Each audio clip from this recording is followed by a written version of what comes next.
ಯಾರೂ ಅವ್ರ ಮಾತನ್ನು ಕೇಳ್ತಿದ್ದಿಲ್ಲ. ಯಾರೋ ಫಸ್ಟ್ ಆಫ್ ಆಲ್ ಮೊದಲನೇ ಸಲ ಅವ್ರಿಗೆ ಯಾರೂ ಹೇಳ್ತಿದ್ದಿಲ್ಲ.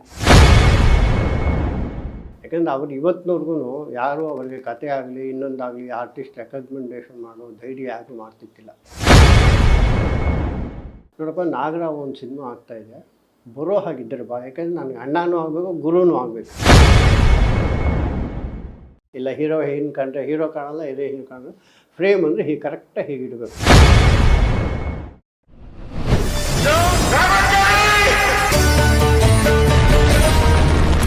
ಸರ್ ನಮಸ್ತೆ, ತಮಗೆ ಕಾರ್ಯಕ್ರಮಕ್ಕೆ ಸ್ವಾಗತ.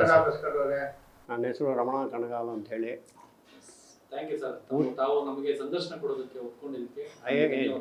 ನಾವೇನು ದೊಡ್ಡ ಮನುಷ್ಯರಲ್ಲ, ಪೂರ್ತಿ ಹೆಸರು ಲಕ್ಷ್ಮೀ ರಮಣಯ್ಯ ಅಂತ. ನಾನು ತಮಾಷೆ ಮಾಡ್ತಾಯಿರ್ತೀನಿ, ನನ್ನ ಸ್ವಭಾವನೇ ತಮಾಷೆ. ಈ ಹಿರಿಯರಿಗೆ ಇವನ ಹತ್ರ ಲಕ್ಷ್ಮಿ ಇರಲ್ಲ ಅಂಥೇಳಿ ಆ ಮೊದಲನೇ ಲಕ್ಷ್ಮಿನೂ ಕಿತ್ತಾಕ್ಬಿಟ್ಟು ಕೊನೆ ಅಯ್ಯನ ಕಿತ್ತಾಕ್ಬಿಟ್ಟು ರಮಣ ಅಂದರು. ಅವರು ಸಿನಿಮಾಗೆ ಸೇರಿದ್ಮೇಲೆ ಅದು ರಮಣ ಕಣಗಾಲಾಗಿದೆ. ಏನು ಮಾಹಿತಿ ಬೇಕು ಕೇಳಿ ಸರ್. ಈಗ ಪುಟ್ಟಣ್ಣ ಕಣಗಾಲ್ ಅಂದ ತಕ್ಷಣ ನಮಗೆ ಮಾಹಿತಿ ಕೊರತೆ. ಯಾವುದೋ ಬುಕ್ಕಿಂದನೋ ಎಲ್ಲಿಂದನೋ ನಾವು ಸರ್ಚ್ ಮಾಡೋದಕ್ಕೆ ಅಷ್ಟೊಂದು ಪೇಷನ್ಸ್ ಯಾರಿಗೂ ಇಲ್ಲ, ಯಾಕಂದರೆ ಸೋಷಿಯಲ್ ಮೀಡಿಯಾ ಬೆಳೆದ ನಂತರ. ಸೊ ಹಾಗಾಗಿ ಪುಟ್ಟಣ್ಣ ಕಣಗಾಲ್ ಅವರ ಸಿನಿಮಾ ಜರ್ನಿ ಕುರಿತು, ಅವ್ರು ಮಾಡಿರುವಂಥ ಅಷ್ಟು ಚಿತ್ರಗಳ ಕುರಿತು ಒಂದು ಸರಣಿ ಸಂಚಿಕೆ ಮಾಡೋದಕ್ಕೆ ತಮ್ಮಿಂದ ಮಾಹಿತಿ ಬೇಕಾಗಿತ್ತು. ಸೊ ಅದರಲ್ಲಿ ಮೊದಲನಿಗೆ ಸರ್ ನನ್ನ ಪ್ರಶ್ನೆ ಏನಂದರೆ, ನಾಗರಾವು ಸಿನಿಮಾ ಹೇಗೆ ಪ್ರಾರಂಭ ಹೇಗಾಯಿತು ಸರ್? ಅಲ್ಲಿ ಹೇಗೆ ಪ್ರಾರಂಭ ಅಂತಲ್ಲ, ನಾಗರಾವು ಕತೆ ಓದ್ತಾರೆ. ಹೇಗೆ ಮುನ್ಸೂಚನೆ ಅಂದರೆ, ಪುಟ್ಟಣ್ಣ ಕಣಗಾಲ್ ಅವರೆಲ್ಲ ನಿಮ್ಗೆ ಗೊತ್ತಿರಾಗ ಹಿಂದೆ ಯಾವ ಸಿನಿಮಾ ಮಾಡಿದ್ದಾರೆ, ಗೆಜ್ಜೆ ಪೂಜೆ, ಬೆಳ್ಳಿ ಮೋಡ, ಅವೆಲ್ಲ ಕಾದಂಬರಿಗಳೇ. ಮಲ್ಲಮ್ಮನ ಪವಾಡನು ಕತೆ, ಸಾಕ್ಷಾತ್ಕಾರನು ಕಣಗಾಲ್ ಪ್ರಭಾಕರ್ ಶಾಸ್ತ್ರಿಗಳಿದೆ ಕತೆ. ಅದಕ್ಕೆ ಮುಂಚೆಯಲ್ಲಿ ಮೊದಲನೇ ಸಿನಿಮಾನೇ ಕಾದಂಬರಿ ಮೂಲಕ ಬಂದಿದ್ದು. ಅದೇ ಥರನೇ ಕಾದಂಬರಿ ಹುಡುಕಾಟದಲ್ಲಿ ಈ ನಾಗರಾವ್, ರಾಮಾಚಾರಿ, 2 ಜಡೆ 1 ಹೆಣ್ಣು ಅಂತದು ನನ್ನ ಜ್ಞಾಪಕ ಇದ್ದಾಗೆ ತಾರಾ ಸುಬ್ರಾಯದ್ದು. ಅದನ್ನು ಅವರು ಸಾಕಷ್ಟು ಸಲ ಓದಿರ್ತಾರೆ. ಓದ್ತಾನೆ ಹೀಗೆ ಸಿನಿಮಾ ಮಾಡಬೇಕು, ಹೀಗೆ ಮಾಡಬೇಕು, ಹೀಗೆ ಮಾಡಬೇಕು ಅನ್ನೋ ಅಲ್ಲೇ ಅವರು ಚಿತ್ರಕಥೆಯನ್ನು ಕಲ್ಪಿಸ್ಕೊಂಡು ಹೋಗ್ತಾರೆ. ಅಂದರೆ ಕಣ್ಣಲ್ಲಿ ಕಾಣ್ಕೊಂಡು ತೆರೆ ಮೇಲೆ ಕಾಣ್ತಾರೆ. ಮಾಡಿದಾಗ ಅದನ್ನೇ ಮಾಡಬೇಕು ಅಂತ ಡಿಸೈಡ್ ಮಾಡಿರ್ತಾರೆ. ಡಿಸೈಡ್ ಮಾಡಿದಾಗ ಅದು ನಂತರ ನಿರ್ಮಾಪಕರನ್ನು ಹುಡ್ಕೋಕ್ಕೆ ಹೋದಾಗ ವೀರಸ್ವಾಮಿಗಳು ಸಿಗ್ತಾರೆ, ಮಾಡೋಣ ಅಂತಾರೆ, ಕತೆ ಓಕೆ ಆಗುತ್ತೆ. ಓಕೆ ಆದಮೇಲೆ ಏನಾಗುತ್ತೆ, ಅಷ್ಟೊತ್ತಿಗೆ ಲೊಕೇಶನ್ ಒಂದ್ಸಲ ನಮ್ಮ ಚಿಟ್ಟಿ ಬಾಬು ಕ್ಯಾಮ್ರಾಮನ್ ಅವರು ಅದೆಲ್ಲ ಆಗುತ್ತೆ. ಆಮೇಲೆ ಓಕೆ ಆಗುತ್ತೆ. ಇನ್ನು ಹೀರೋ ಕತೆ ಓಕೆ ಆಗೋಯ್ತು, ನಾಗರಾವು ಮಾಡಬೇಕು, ನಾಗರಾವು ಅಂತ ಹೆಸರು ಇಟ್ಟಾಗೋಯ್ತು. ಆ 3 ಕತೆನೂ ಸೇರಿ ನಾಗರಾವು ಅಂತ ಮಾಡೋದು. ಅದೇ ಹೀರೋ ಯಾರು, ಹೀರೋಯಿನ್ ಯಾರು ಅಂತ ಇನ್ನೂ ಗೊತ್ತಿತ್ತಿಲ್ಲ. ಅಂದರೆ ಬಾಕಿ ಕ್ಯಾರೆಕ್ಟ್ರು ಆರ್ತಿಯವ್ರನ್ನ ಹೀರೋಯಿನ್ ಮಾಡಬೇಕು ಅನ್ನೋ ಆರ್ತಿ ಅವ್ರ ಮನಸ್ಸಲ್ಲಿತ್ತು. ಆಮೇಲೆ ಶೋಭನ ಆಯಿತು. ನಾಗರಾವು ಹೀರೋ ಯಾವುದು ಗೊತ್ತಿತ್ತಿಲ್ಲ. ಕೆಲವರು ಸುಳ್ಳು ಹೇಳ್ತಾರೆ, ಇಂಟರ್ವ್ಯೂ ಆಯಿತು ಯಾವುದೋ ಒಂದು ಹೋಟ್ಲಲ್ಲಿ ಹಾಗೆ ಹೀಗೆ, ಅದೆಲ್ಲ ಸುಳ್ಳು, ಅದಕ್ಕೆ ಆಗಿಲ್ಲ. ಅವ್ರು ಇಂಟರ್ವ್ಯೂ ಮಾಡಿದ್ದು ಫಲಿತಾಂಶ ಒಂದೇ. ಆವಾಗಲೇ ಜೈ ಜಗದೀಶ್ ಮಾಡಿದ್ರು. ಈ ನಾಗರಾವ್, ನಾನು ಅಷ್ಟೊತ್ತಿಗೆ ಸಾಕ್ಷಾತ್ಕಾರ ಫಸ್ಟ್ ಸಿನಿಮಾ ಮಾಡಿದ್ದೆ ನಾನು. ಅದಾದ ನಂತರ ನಾಗರಾವ್. ಆವಾಗ ಆ್ಯಕ್ಚುಲಿ ಒಂದು ದಿವಸ ಏನಾಯಿತು ಅಂದರೆ, ನಾನು ಇಲ್ಲಿ ಸ್ಟುಡಿಯೋ ಐತಿ, ಗಾಂಧಿ ಬಜಾರ್ ಸ್ಟುಡಿಯೋ ಡಿಲಕ್ಸ್ ಅಂತ. ಅಂದರೆ ಗಮ್ಮತ್ತನ್ನ ಹೇಳ್ಕೊತಿಲ್ಲ, ಮನುಷ್ಯನಿಗೆ ಅದೃಷ್ಟ ಯಾವ ಕಡೆಯಿಂದ ಯಾವ ಮುಖಾಂತರ ಒಲ್ದು ಬರುತ್ತೆ ಅನ್ನೋದಕ್ಕೆ. ನಾನು ಅಸಿಸ್ಟೆಂಟ್ ಡೈರೆಕ್ಟರ್ ಜೊತೆಗೆ ಸ್ಟಿಲ್ ಕಲ್ತ್ಕೊಂಡ್ರೆ ಒಂದು ಜೀವನಕ್ಕೆ ಆಧಾರ ಆಗುತ್ತೆ ಅಂತೇಳಿ ಹೋಗ್ತಾಯಿದ್ದೆ. ಒಂದು ದಿವಸ ಫೋಟೋ ಇದೇ ಕುಮಾರ್ ಅಂತ ಅವನ ಹೆಸರು, ಒಂದು ನಿಮಿಷದಲ್ಲಿ ಅದು ಹೇಳ್ಬಿಡ್ತೀನಿ.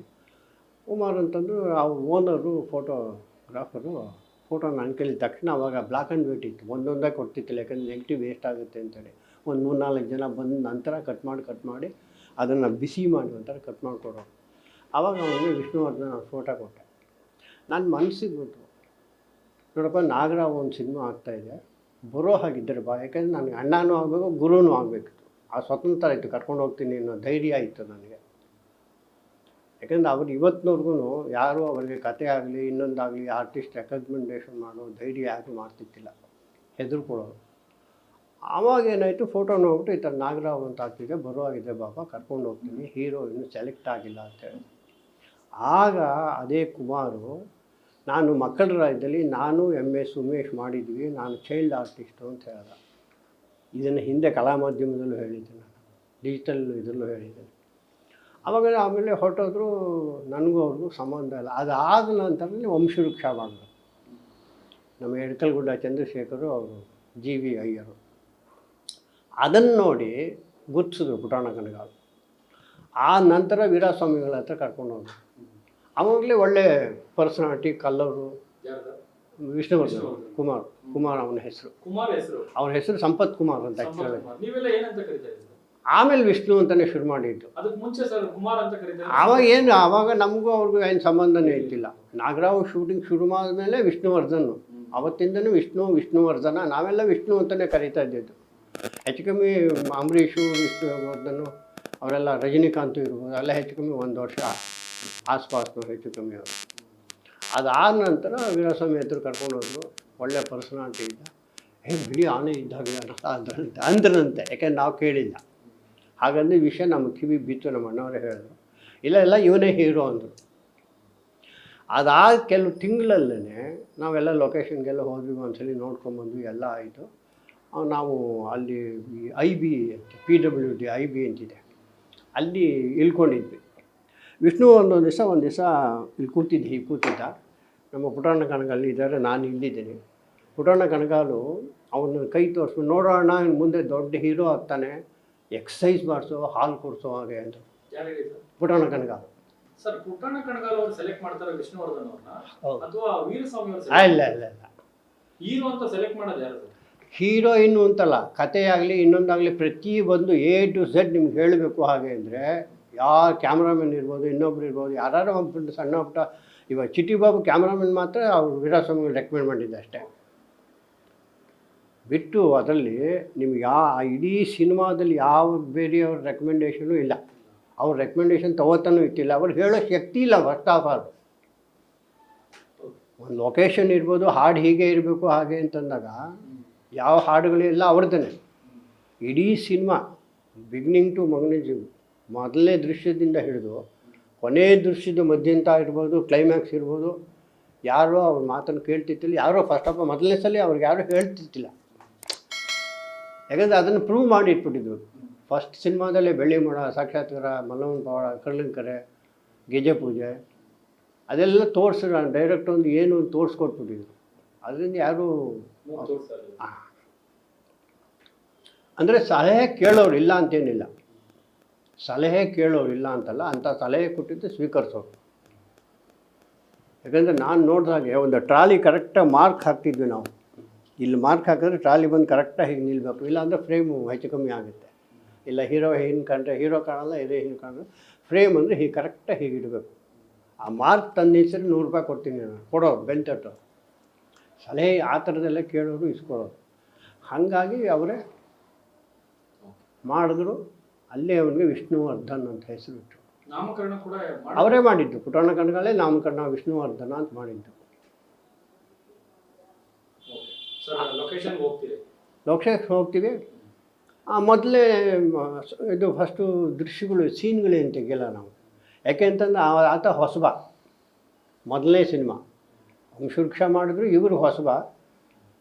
ಹಾವಿನ ದ್ವೇಷ ಅಂತ ಹಾಡು ಕೇಳಿರ್ಬೋದು ನಿಮಗೆ. ಆ ಮುಂಭಾಗದ ಕೋಟೆ ಮುಂಭಾಗದಲ್ಲೇ ಫಸ್ಟ್ ಅದು ಚಿತ್ರೀಕರಣ ಆಗಿದ್ದು. ಯಾಕೆಂದರೆ ಡೈಲಾಗ್ ಶುರು ಮಾಡಿದ್ರೆ ಕನ್ಫ್ಯೂಷನ್ ಆಗುತ್ತೆ, ಜನಗಳಿರ್ತಾರೆ.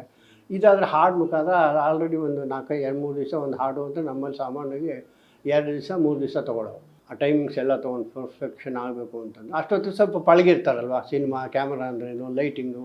ಈಗ ಬಿಗಿನಿಂಗ್ ನಮ್ಮಲ್ಲಿ ರಿಫ್ಲೆಕ್ಟು ನೀವೆಲ್ಲ ನೋಡ್ಬೋದು, ಲೈಟು ಗೀಟು ಕೆಲವರು ಮುಚ್ಕೊಂಬಿಡ್ತಾರೆ ಕಣ್ಣ, ಅಷ್ಟು ಪವರ್ಫುಲ್ಲಾಗಿರುತ್ತೆ. ಇವಾಗ ಕಮ್ಮಿ ರಿಫ್ಲೆಕ್ಟ್ ಹಾಕೋದು, ಆದರೂ ಹಾಕ್ತಾರೆ, ಇಲ್ಲ ಅಂತಲ್ಲ. ಥರ್ಮಾಕೋಲು ಅದನ್ನೆಲ್ಲ ಇವಾಗೆಲ್ಲ ಉಪಯೋಗಿಸ್ತಾರೆ. ಮುಂಚೆ ಎಲ್ಲ ರಿಫ್ಲೆಕ್ಟೇ ಜಾಸ್ತಿ, ರಿಫ್ಲೆಕ್ಟು ಲೈಟು, ಬೇರೆ ಇನ್ನೇನು ಇರ್ತಿತ್ತಿಲ್ಲ. ಹಾಗಾಗಿ ಫಸ್ಟೇ ಹಾವಿನ ದ್ವೇಷ ಮಾಡಿದ್ರು. ಹೌದು, ಹಾವಿನ ದ್ವೇಷ 12 ವರ್ಷ ಫಸ್ಟೇ. TV12 ಕನ್ನಡ, ಇದು ಕನ್ನಡಿಗರ ಧ್ವನಿ.